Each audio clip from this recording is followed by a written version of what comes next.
Am I the a-hole for being honest with CPS when they were called on my parents? I, 16 male, have a brother, 13 male, and 2 sisters, 12 and 9. Our parents are the kind of people who will help everybody who's anybody to the extreme. Usually, I'm the one who has to give up the most for that. They will let people stay with us when they're between homes, their house is getting work done, or someone's visiting. And I always have to give up my room to guests if there's more than the guest room can fit. My siblings keep theirs, and usually I'm sent to the living room. When we were younger, I went to my brother's room, but not anymore, and there is no room for a bed in there anyway. Sometimes we could have like 10 extra people staying with us for weeks at a time, especially in summer or at Christmas. Money gets tight because guests never have to contribute, and space is super tight because we're all on top of each other. My parents say that being the oldest and having my own room are the reasons I need to give up my room when my brother and sisters don't. Occasionally, a cousin or two the same age as my brother will share his room with him, but they share the bed. And it's a really tight squeeze. When we started having people stay over more and more, I just got my sleeping bag and moved into the basement with a few things. In the 3 nights since 2025 started when I could have slept in my own bed, I didn't even bother. And yeah, that's how bad it is. My dad's brother, his wife, and their 3 kids are essentially living with us now. Dad's parents decided to come and stay for the summer too. Then one of Mom's friends started staying with us 6 weeks ago with her family. But then my dad's ex-stepdaughter, he was married before Mom and had no kids but still talks to his ex's daughter, and her family needed a place to crash, so they stayed. That meant my room, the guest room, and the living room were full, and the basement was too, so I went to crash at a friend's house. When I was there, I told his parents, and his parents reported it to CPS, saying I had not had my own bed in months, and that I would get there starving, because as the hosting family, we get to eat last at home.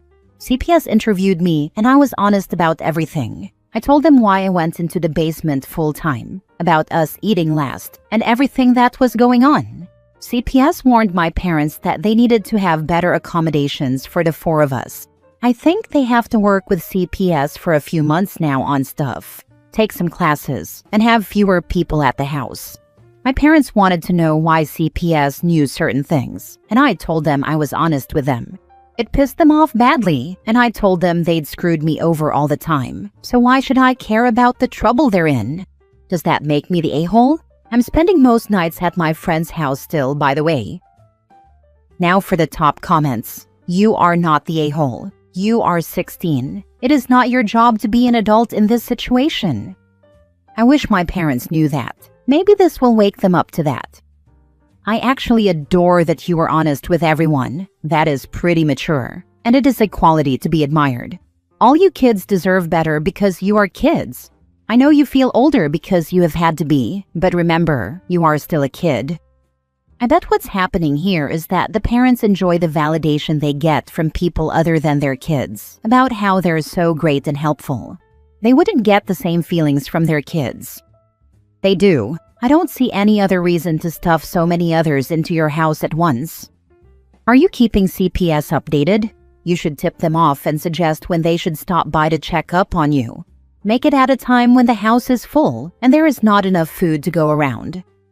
No, I haven't talked to them since, but they are keeping a watch over everything and they know everyone's still there. Next story. Am I the a-hole for asking my mom why I'd help feed her husband, or their kids when I want nothing to do with them? My mom lost custody of me, 17 male, when I was 7. She and my dad were divorced. She was flaky about stuff with me, like helping with homework or picking me up from school. Then she met her husband, who had a criminal record, drugs and assault. After they got married, she tried to deny Dad his custody time and wouldn't let me go back to him until a judge ordered that I be put in his custody. Dad called the police and they went to the house, tried to make Mom surrender custody, but she wouldn't. Because the police didn't want any violence, they just logged every time she refused to give me over. Her husband was also arrested in front of me when she was refusing to let me see Dad. At the end of it all, it was decided I should stay in Dad's custody. Mom was given visitation briefly when I was 12, but that was cut short because she tried to make me leave with her and had to be removed from the place we used to meet at. Then 18 months ago, she got visitation back again, and she's keeping it now. It started with 3 hours once a month, then turned into going to her house for a few hours, and then into an overnight. It's still one overnight, but I stay from 6 p.m. to 4 p.m. the next day.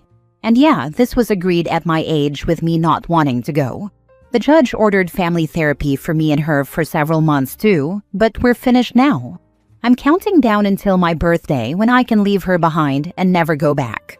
When it's closer to my birthday, I'll probably refuse to go because we won't make it to court in time.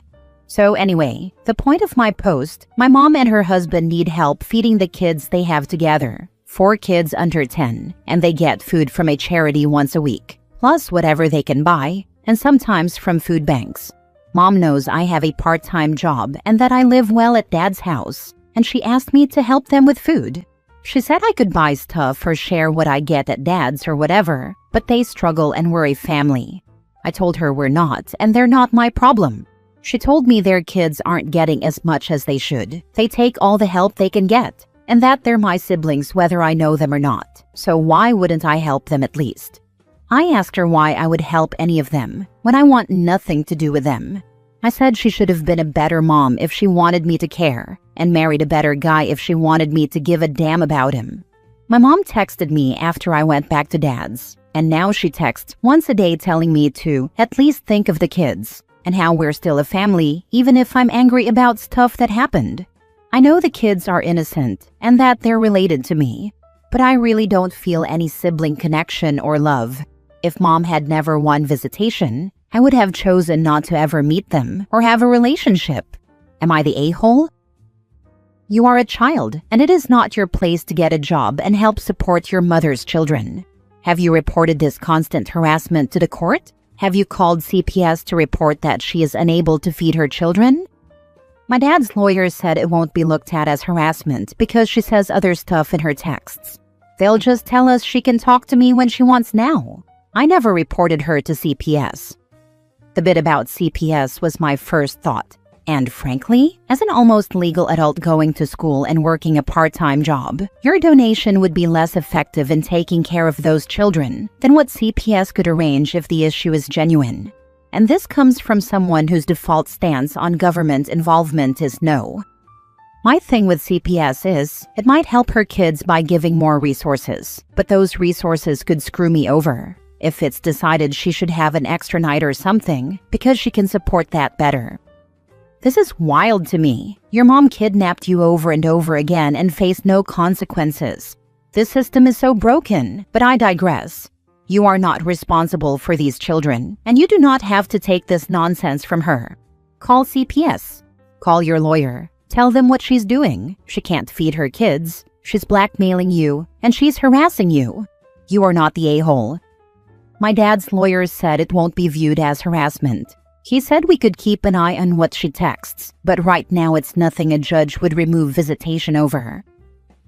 Next story. Am I the a-hole for not giving my mom a key to my new house after everything she put me through growing up? I just bought my first home, a small fixer-upper I've been saving for since I was 21. It's not fancy, but it's mine.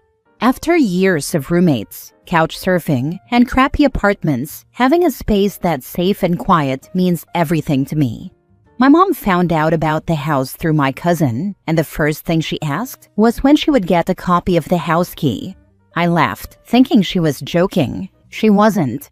Here's some background. I grew up in a house that never felt like home. My mom was the kind of parent who acted more like a jealous older sister than a mom.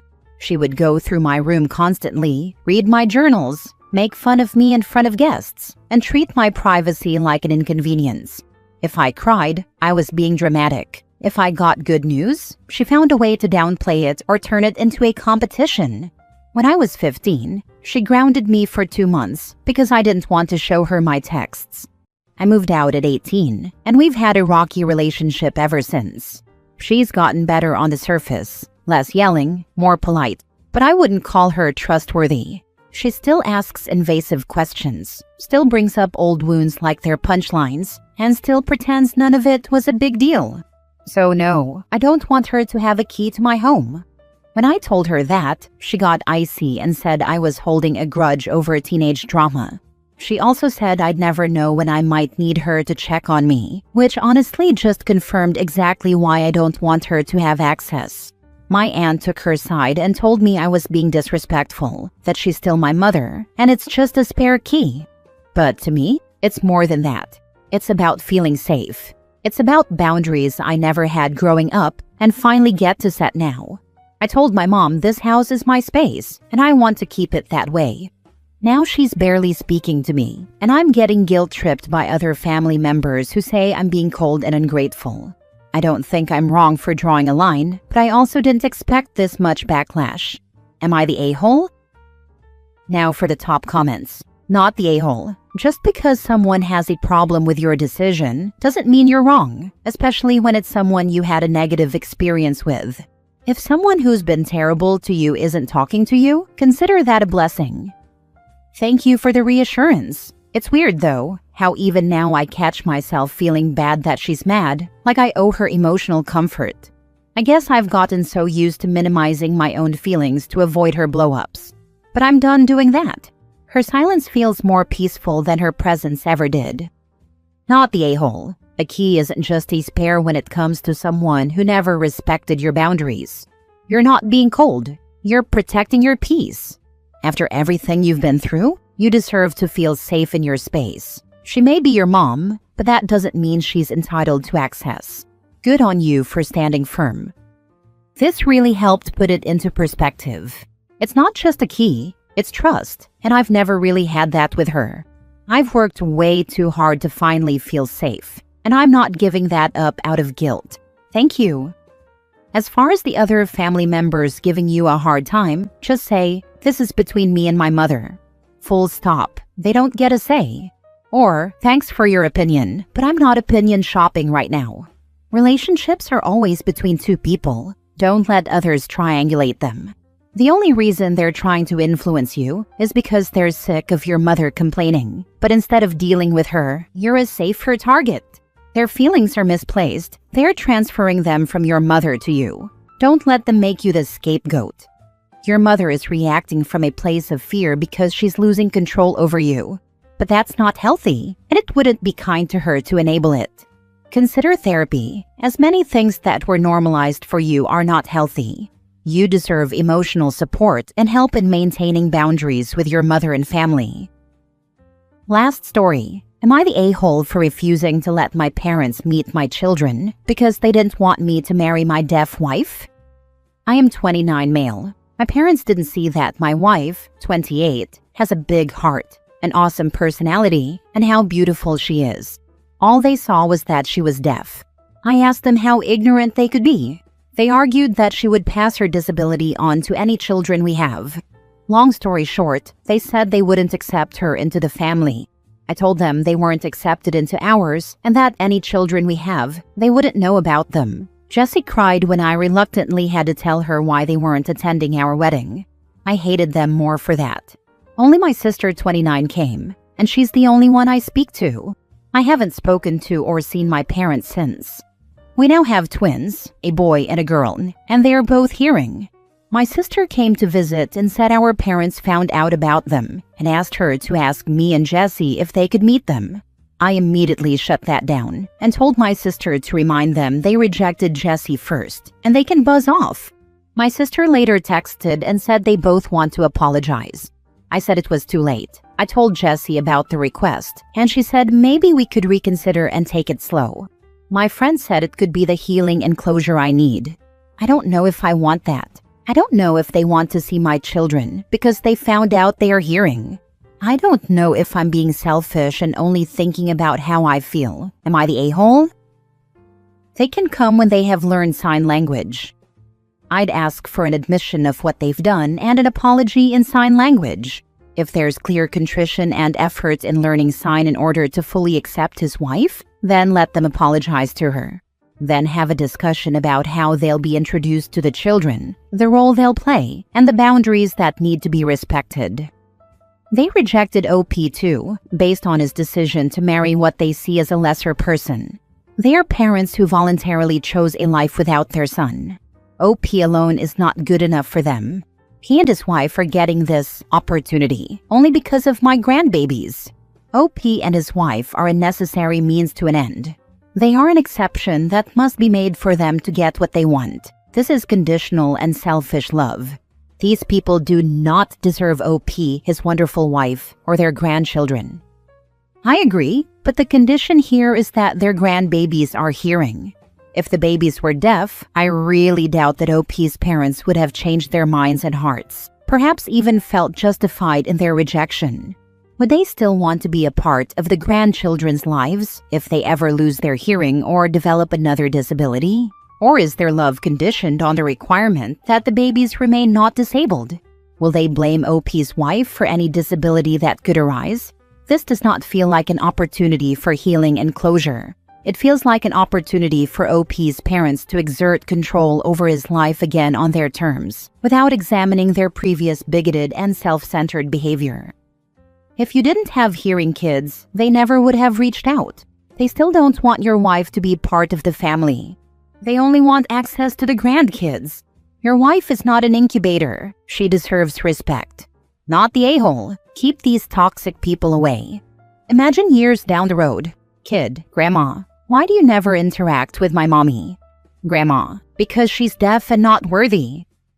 And on top of that, if the next kid is deaf, then they won't want to be involved either. How awful for that child to grow up as the discarded grandchild. Not the a-hole, but keep them away. This is exactly where my head went. What if the next one is deaf? Are they only going to want to be in the lives of the hearing children? Are you going to let them stay in their lives if they want nothing to do with their mother and sibling because they consider them less than? If you decide to cut them back off at a later date, what are you going to tell your kids?